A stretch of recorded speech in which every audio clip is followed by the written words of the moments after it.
ሰላም ጤና ይስጥልኝ የቻናል ተከታዮች እንዴት ናቸው? ደህና ናቸው? እኔ ጋር እግዚአብሔር ይመስገን። እናንተ እንዴት ናቸው? ሁሉ አማን፣ ሁሉ ሰላም ነው። ነባሮቹ በላይክ አዲሶቹ ደግሞ ላይክ ሰብስክራይብ እያደረጋችሁ አበረታቱኝ። ዛሬ እንግዲህ በኖላዊ መተናል።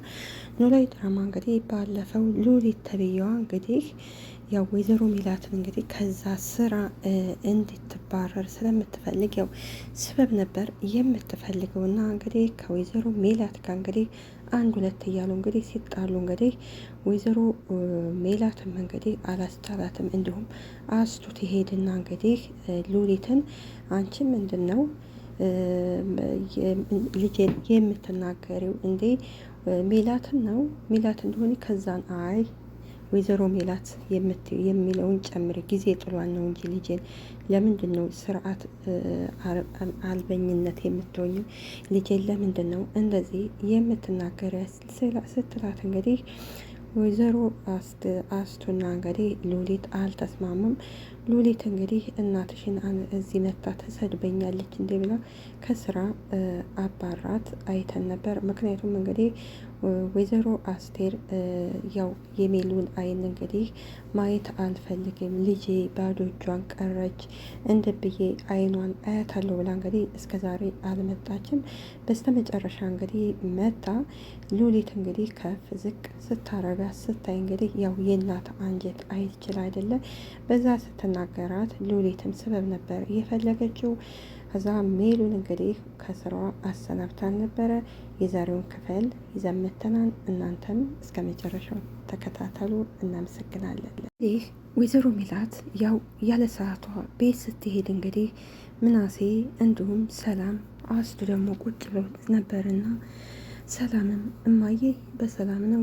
እንዴት ነው በጊዜ መጣ? ሰዓቱ እኮ ገና ነው ስትል ሜሉም እስኪ ሰላም እስኪ ዝም በይ ትላታለች።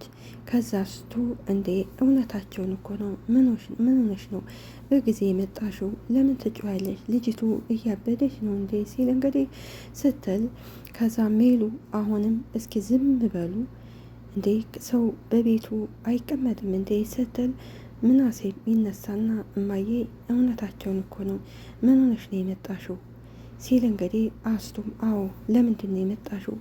ከዛ መቼ ሜሉም እንግዲህ አንቺ እያለሽ ምን ሰላም አገኛለሁ ስትላት አስቱ እኔ ደግሞ ምን አደረጉ ስትል ይኸውልሽ ከስራዬ እኮ እንዲባረር አድርገሽኛ ስትል እንግዲህ አስቱም እንግዲህ እንዴ እኔ ለምንድን ነው የምደሰተው? በምን ምክንያት ነው የምትባረሪው? ስትል እንግዲህ እነ ምናሴም ሲጠይቋት ሜሉም እንግዲህ ይው አለቃዬን እንግዲህ አሮጊት ልካ ልታስደበድበኝ ነው ብላ ከስራዬ አስባረረችኝ። ስለዚህ እንኳን ደስ አለሽ፣ አንቺ ግን የእውነት እናቴ ነች ስትል እንግዲህ ሰላምና ምናሴ እርማዬ ተረጋጊ፣ እንደሱ አይባልም ሲሏት እንግዲህ አስቱም ትቀጥልና እኔ ለምንድን ነው በአንቺ መባረር የምደሰተው ስትል ሜሉ እስከ ዛሬ የት ነበር? አሁን ምን ልትሰሪ መጣች? ትልና ተናደድና ቤቱን ለቃ ስትሄድ እንግዲህ ሰላምም አስቱ እማዬ ተናዳለች፣ ዝም ብላት አልተናደደችም፣ ምንድን ነው ነገሩ ብላ ትጠይቃታለች። እሱም እንግዲህ እኔ ማንንም ደብድቤ አላውቅም ትላቸዋለች። እንዴት ነው በዚህ እድሜ ሰው የምደበድበው? ናሴም አያቴ እርግጠኛ ነኝ እማዬ የሆነ ነገር ሳታደርጊ እንደዚህ አትሆንም። እንግዲህ ቀን ላይ ቢሮ ስደርስ የሆነ ጩኸት ሰማሁኝ፣ አይነት ጩኸት ብለው ይጠይቋታል። እናትና አንዲት ጋጦት ሲጫጫው ሰማሁኝ። ምንድን ነው ብዬ ስሄድ ሜላትን ያቺ ጋጦት ከፍ ዝቅ እያደረገኝ ስትናገራትና ስትሳደብ ሰማሁኝ። ለምን አሁን ገና ነገሩ ገባኝ። ከዛ አንቺ ሄርሽና ጉሮሯን አነቅሻል። አስቱም እኔ እንዳንቺ ብድነኝ እንዴ ዘልሌ የሰው አንገት ማንቀው ገባ እንዳትደርሽ ብዬ ብቻ ነው አስጠንቅቂያት የመጣው ትላለች። እንግዲህ አስቱ እንግዲህ ሜሉ እንግዲህ በክብሯ የሚመጣባት ሰው እንግዲህ አትደራደረም። ነገር ግን አሁን ላይ የእንጀራ ጉዳይ ሆኖባት ልጆቿን ለማሳደግ ስትል እንግዲህ ሉሊት ከፍ ዝቅ አድርጋ ብትሰድባትም እየሰራች ነበረ። ነገር ግን ደግሞ ሉሊት እንዳልኳቸው ይሄ ኢዩኤልና አቶ መዘክር እንግዲህ ሜሉን ክብር ስለሰጧት በዛ ምክንያት ነው እንግዲህ ቀንታ ወይዘሮ ሜላት ከዛ ስራዋ እንድትባረር የምትፈልገው እንጂ አስቱ ምንም አላለቻት። ቢያንስ ምክር ነበር የመከረቻቱ። ናሴም አያቴ ለምን እንደዛ አደረግሽ ሲል ሰላምም እና ታዲያ እማዬ እንደዛ እየተሰደበኝ ዝም ብላ ማየት ነበረባት እንዴ? ቶም እንግዲህ ሰላም በተናገረችው ነገር አፌ ቆርጥ ይበልልሽ፣ አንቺ ትክክል ነሽ። ሜላትን አንድ ሰው ቀጥ ብሎ እንዳያት አልፈልግም። ትክክል ነሽ አያቴ፣ ነገር ግን እማዬ ደግሞ ስራውን በጣም ነው የምትፈልገው። ምንሽ ጊዜ አትወዱም ክብሯን ጥላ ከምታበላቸው ለምን በራብ አትሞቱም ትላቸዋለይ። አስቱ ትክክል ናት። እንግዲህ ወይዘሮ ሜላት ከፍ ዝቅ እያደረገ እየሰደበቻት ያን አንጥታ ለልጆቿ ገንዘብ ለልጆቿ ከምታበላ ስለዚህ ልጆቿ ያው ፈጣሪ አላቸው። ምናሴም ሊስትሮ እየሰራ ስለሆነ መቼም ለዳቦ መግዣ አያጡም እና አስቱ ትክክል ነች። እንዲሁም ደግሞ ሉሊትን የተናገረችው እንግዲህ ወይዘሮ ሜላት በክብሯ እንደማትደራደር ልጇን ስለምታውቅ ነው። ምንም እንደውም አንቺ ጥሩ አድርግሻን እኔ በሆን በጥፊ ነበር እምላቱ ስትል አስቱም አንቺ እኮ አታደርጊውም አይባልም፣ አንዳንድ ጊዜ እንግዲህ ነሸጥ ያረግሻን ትላታለች። ኖላዊ በትካዜ እንግዲህ በሀሳብ ሩቅ ሄዷን። ፋኖሴ ትመጣና ኖላዊ ስትለው እሱም እንዴ መጣሽ እንዴ ይላታል። ቆይ ምን ሆነ ነው እንደዚህ የተከዝገው ብላ ትጠይቀዋለች። ኖላዊም እረ አልተከዝኩም ሲላት ፋኖሴ እሱን እንኳን ተውትልና ቁጭ ትላለች። ሰላም ነው ስትለው ኖላዊም አዎ እንደው እኮ ግራ ግብት ቢለኝ እኮ ነው። ፋኖሴ ምን ተፈጠረ ስትለው ኖላዊም ያው የፈረደበት የሀንዬ ጉዳይ ነው ይላታል። እንግዲህ ሀና እንግዲህ ባለፈው እነ ወይዘሮ ሜላት እንግዲህ ቤት ወደ አባቴ ነው የሚሄደው ብላ ትታቸው ዳ ነበር። ምክንያቱም ያው ባዶ እጃቸውን ስለሆኑ ምንም ነገር ስለሌለ እንግዲህ እኔ ከዚህ ችግር ከሆንኩ ብላ ጥላቸው ትሄዳለች። ሜሉም እንግዲህ ለነሰላም ለነድንብላል እንዲሁም ለምላሴ ልብስ ስትገዛ ለሷም ጫማ ገዝታላን ነበርና አሁን ስራ አግኝቻለሁ ሁሉ ነገር እየተስተካከለ ነው ብላን ነበር። ከዛ እንግዲህ ለኖላዊ አባዬ ወደ ቤተሰቦቼ መመለስ አለብኝ፣ አሁን ሁሉ ነገር እየተስተካከለ ነው ስትለው ኖላዊ ትንሽ ይከፋዋል።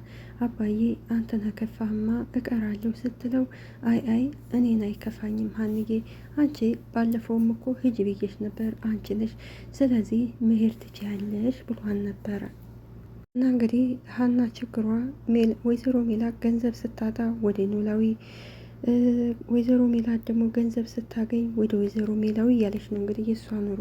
ፋኖሴም ሀንዬ ደግሞ ምን ሆነች ስትለው እሷማ ምን ትሆናለች ብቻ ትታነ ልትሄድ ነው ስትለው ሲላት ፋኖሴም ወዴት ብላ ትጠይቀዋለች። የቤተሰቦቿ ሲላት ፋኖሴም እንዴ ኖላዊ እኛ አስከፍተናት ይሆን እንዴ ብላ ትጠይቀዋለች። ምን እናስከፋታለን ያው ቤተሰቦቿ አይደሉ ስትሲል እንግዲህ ፋኖሴም እና ኖላዊ በዚህ ሰዓት ነው እንዴ የሚካሄደው ትለዋለች። ፋኖሴም ጽንሱ እኮ እየገፋ ነው የሚሄደው፣ ስለዚህ ሰው በሚያስፈልገኝ ሰዓት ነው እንዴ ጥላኝ የምትሄደው ትለዋለች።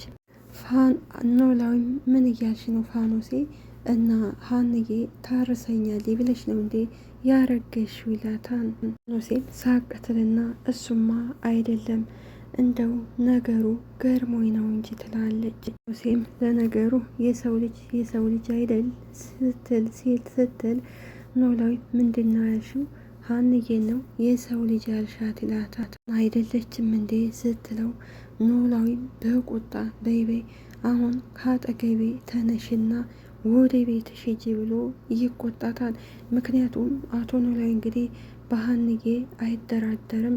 ሀናን እንግዲህ መከራ አይቶ ነው እንግዲህ አሳድጎ ለዚህ ደረጃ ያደረሳት።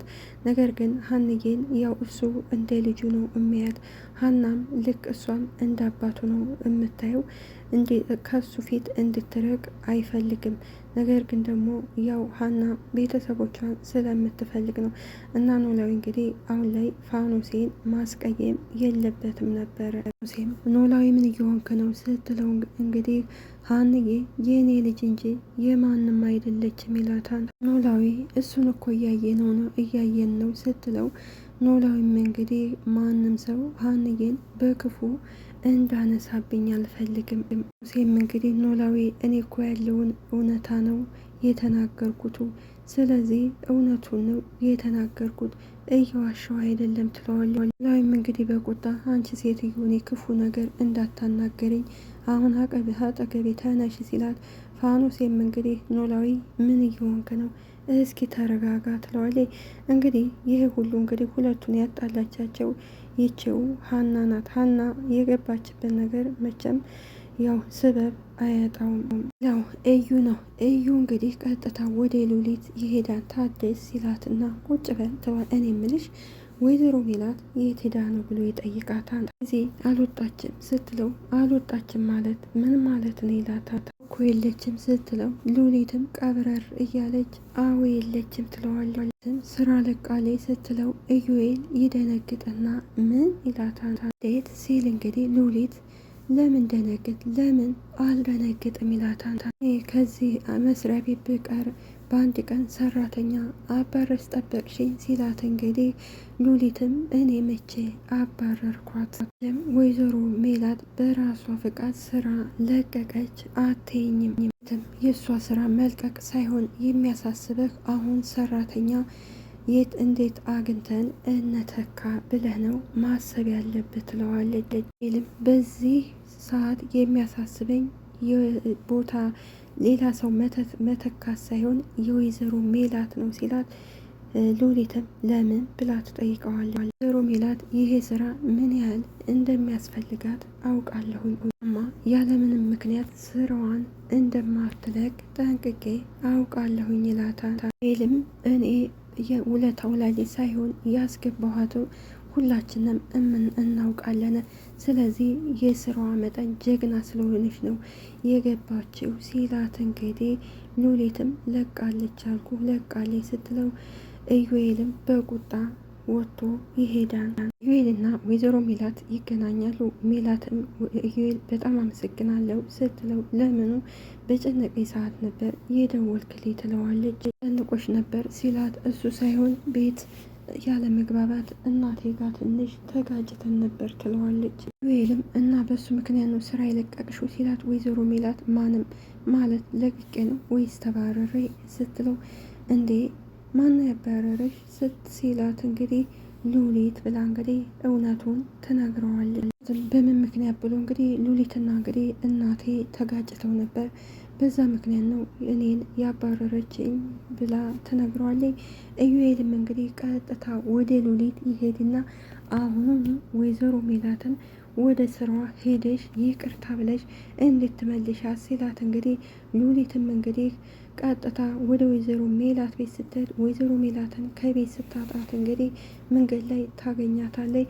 ወይዘሮ ሜላት ስትል እንግዲህ እንዴ ሉሊት ምን ልትሰሪ መጣሽ? እባክሽ ወደ ስራሽ ተመለሺ ስትላት ወይዘሮ ሜላትን በፍጹም አልፈልግም ትላለች። እኮ ስራውን ምን ያህል እንደምፈልጊው እኮ አውቃለሁ ስትል የኔ ስራ መፈለግ አለመፈለግ ሳይሆን መጀመሪያ ጥፋትሽን አምነሽ ይቅርታ ካልሽ ነው ወደ ስራዬ የምመለሰው ስትላት እንግዲህ ሉሊትም ከፈለግሽው ስራሽ ክፍት ነው መንጣት ትችላለች፣ ካልፈለግሽው የራስሽ ጉዳይ ብላት እንግዲህ ጥላት ትሄዳለች።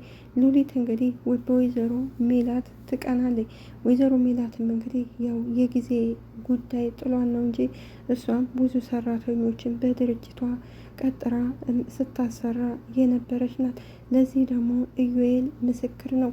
ኢዩኤል እንግዲህ ወደ ትዳር ሚስት ሲያገባ ወይዘሮ ሜላት እንግዲህ የቤት እቃዎችን አሟልታለን ነበረ። ከሷ ድርጅትም ሲሰራ ነበረ። ለዛ ነው እንግዲህ ኢዩኤል አሁን ወይዘሮ ሜላትን እንግዲህ ሊረዳት የፈለገው። ከዚህ ቀደም እንግዲህ ብዙ ውለታ ውላለት ስለነበረ እንግዲህ እሱም እንግዲህ የአቅሙን እየረዳት ያለው። ሉሊት ግን ወይዘሮ ሜላት ከዛ እንድትሰራ አፈልግም። ምክንያቱም ከዚያ ያሉት ሰራተኞችም ሆነ ኢዩኤል እንዲሁም አቶ መዘከር እና አቶ ታደሰ እንግዲህ ወይዘሮ ሜላት በጣም ጀግናና ጠንካራ ስለሆነች እሷን ስለሚያመሰግኑ ጥሩ ናት፣ ጎበዝ ናት ስለሚሉ እንግዲህ ሉሊት እንግዲህ በቅናት ተንጨርጭራ ነው እንግዲህ ወይዘሮ ሜላትን ከስራ እንድትባረር ያደረገቻቱ። ነገር ግን ሉሊት አሁን ላይ አቶ መዘከር እንግዲህ ኃላፊነት እኔ እስከምመጣ ብሎ ሰጥቷል ነበር። እሷ ግን እኔ ኃላፊ ነኝ ብላ ነው እንግዲህ የምፈልገውን ታባራለኝ፣ የማትፈልገውን ደግሞ እዛው እንደዛ እያረገ መጨረሻ እንግዲህ አስቶ እንግዲህ ሜሉ በእኔ ቁጭ በይ፣ እኔ እኮ ልጄ ጠልቼሽ አይደለም፣ ልጄ እኮ ነሽ፣ በጣም ነው የምወድሽ፣ በጣም ነው የማከብርሽ እያለች እንግዲህ ሜሉም ከእናቷ ጋር ጋደም ብላ ጸጉሯን እያሻሻት እንግዲህ ወይዘሮ ሜላትም እንግዲህ እንቅልፍ ይዟት ይሄዳል። የዚህ ጊዜ እንግዲህ ድንብላል እርማማ እንቅልፍ እኮ ይዟታን ስትላት እንግዲህ አስቱም ወይኔ ልጄ የሰላም እንቅልፍ ናፍቋን ነበር ትላለች። እንግዲህ ስለነበረው ቆይታ እናመሰግናለን። ሀገራችንንም ሰላም ያደርግልን፣ እኛም በያለንበት ፈጣሪ አምላክ ይጠብቃል።